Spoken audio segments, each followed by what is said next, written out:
For many years, WWE went through a phase where hiring female talent felt almost like casting for a modeling agency.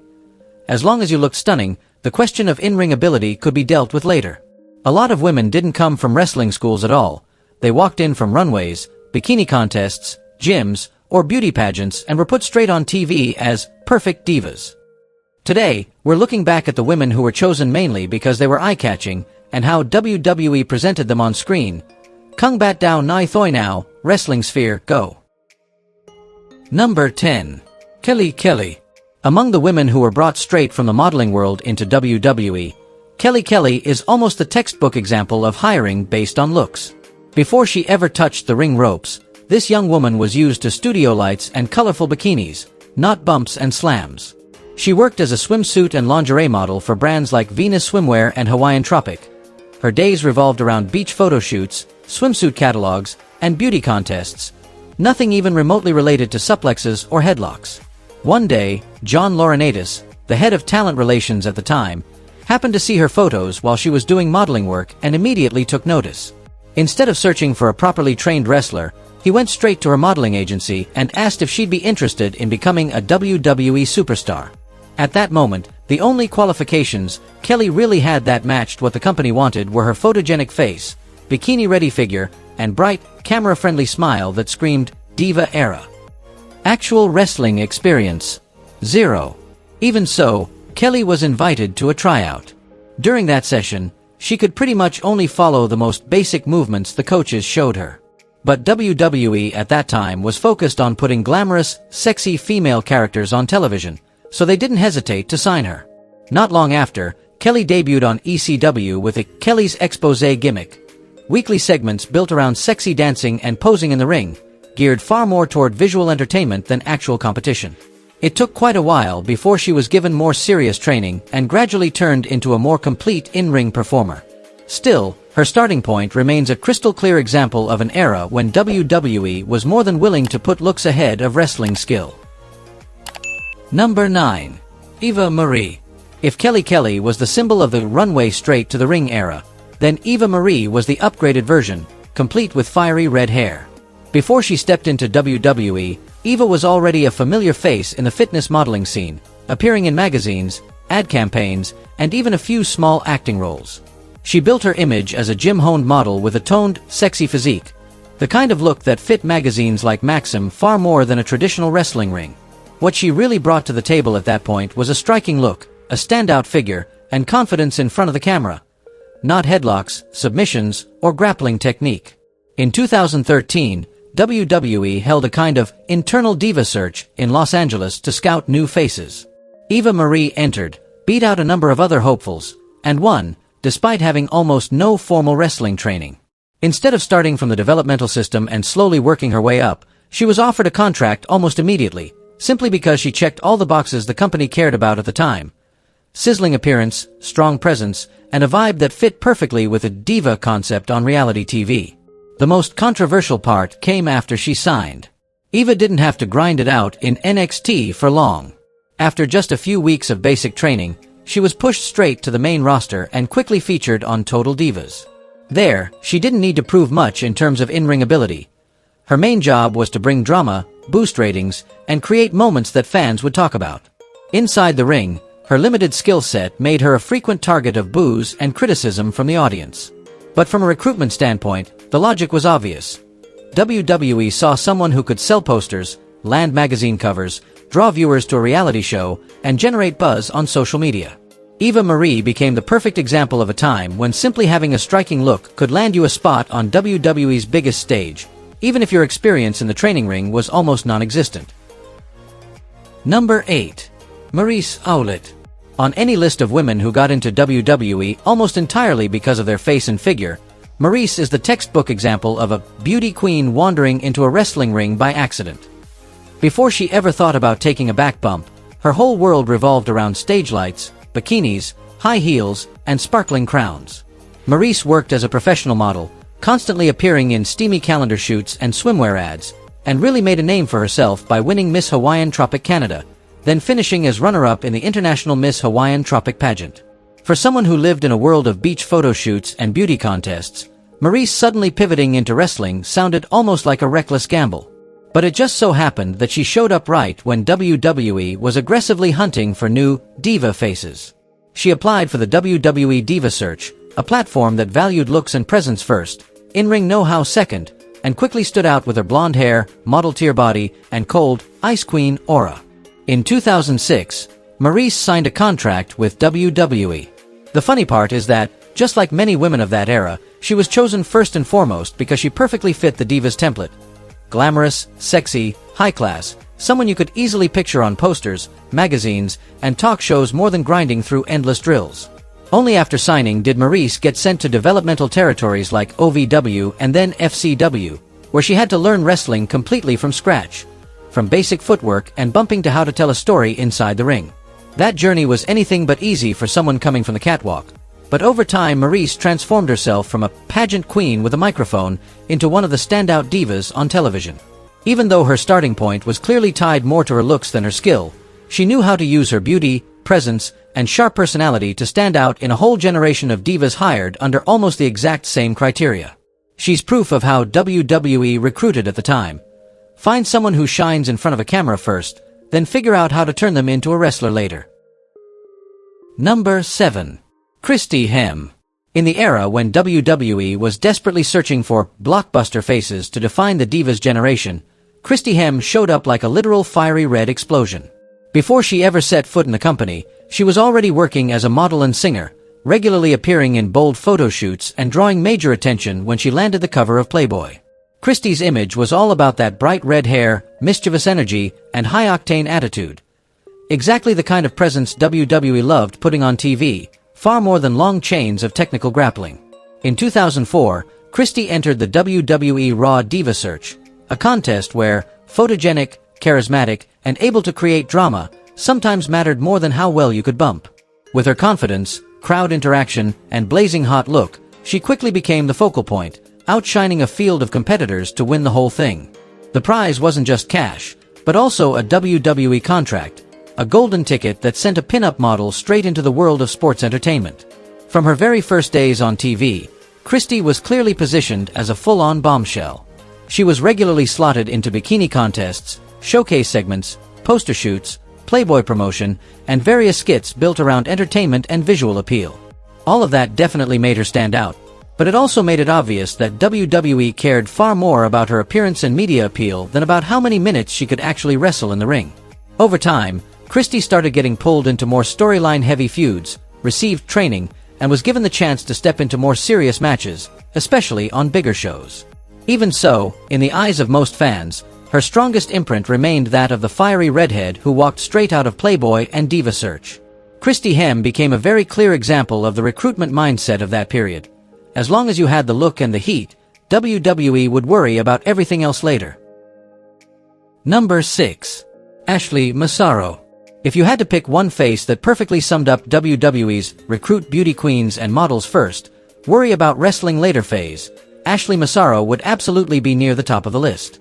Before stepping into the wrestling world, Ashley was already used to standing under bright lights at beauty and swimsuit competitions. She had won titles like Miss Hawaiian Tropic USA and Miss Hawaiian Tropic Canada and appeared all over men's magazines. The exact bikini model image WWE was obsessed with at the time. During one swimsuit contest, Ashley caught the eye of a WWE casting representative. They didn't see a strong background in grappling or combat sports, but they did see someone who fit the diva blueprint perfectly.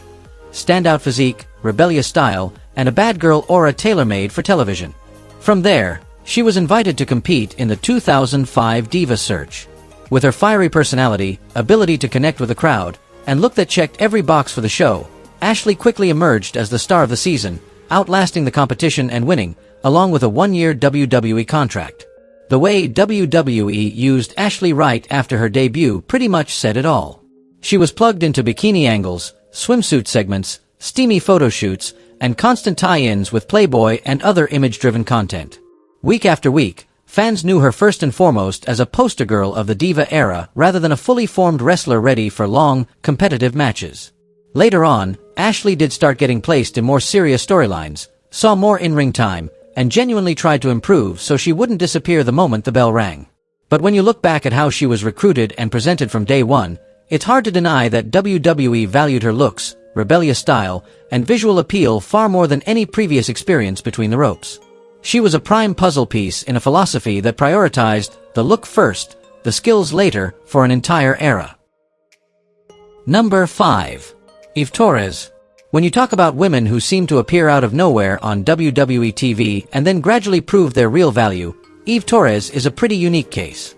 Before stepping into the wrestling world, her life was all about stages, lights, and choreography. Eve started out as a model and dancer, then became a cheerleader for the LA Clippers Spirit Dance Team, an environment where presence, a bright smile, and performance skills mattered just as much, if not more, than physical contact or toughness. When WWE held the 2007 Diva Search, Eve showed up as a new face with a look you couldn't overlook. To most viewers at the time, she was simply a model and dancer with a toned physique, a fresh, camera-friendly face, and confident body language. In terms of wrestling, nobody knew who she was, and she had no record worth mentioning. But in WWE's eyes, that was already enough to take a gamble. Eve won the competition, earned a contract, and quickly became one of the new faces of the Divas Era, a period where the first question was still, does she look good on TV? At the beginning, Eve stood out mostly thanks to her appearance and on-screen roles outside the ring. Backstage segments, ring announcing, managing, photo shoots, posters. Far more than long, competitive matches. She was a textbook example of the model-first, wrestler-later approach that came out of Diva Search. However, unlike quite a few of her peers, Eve didn't stop there. She invested serious time in the training ring, learning technique, working on in-ring storytelling, and gradually earned opportunities in more important matches. In the end, this woman who entered the company almost empty-handed when it came to wrestling credentials became a 3-time Divas champion, building the image of a title holder who was both striking to look at and solid enough in the ring. Even so, if you go back to the starting line, she's still a clear example of WWE being willing to sign a dancer and cheerleader and turn her into a wrestler, as long as she passed the look test at first glance.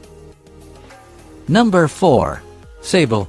Before the name Sable echoed across the WWF universe, Rena was living a fairly comfortable life in the modeling world. She worked for major brands, took part in fashion, cosmetics, and beverage campaigns, and posed for all kinds of catalogs. With her slim figure and sharp features that screamed 90s supermodel, she fit perfectly with what advertisers wanted, and, more importantly, with the kind of image American television adored at the time. When Marc Mero signed with WWF, the company didn't just see a new wrestler, they quickly realized the real treasure might be the woman standing next to him, Rena. One glance through a camera lens was enough to see she had the aura of a TV star. So WWF practically bundled Sable into the deal, putting her on screen beside Mero as his valet, his ringside partner, the visual highlight every time he walked to the ring. Ironically, as time went on, fans gradually started paying more attention to Sable than to the man she was accompanying. During the Attitude Era, Sable was pushed as one of the era's most prominent sex symbols.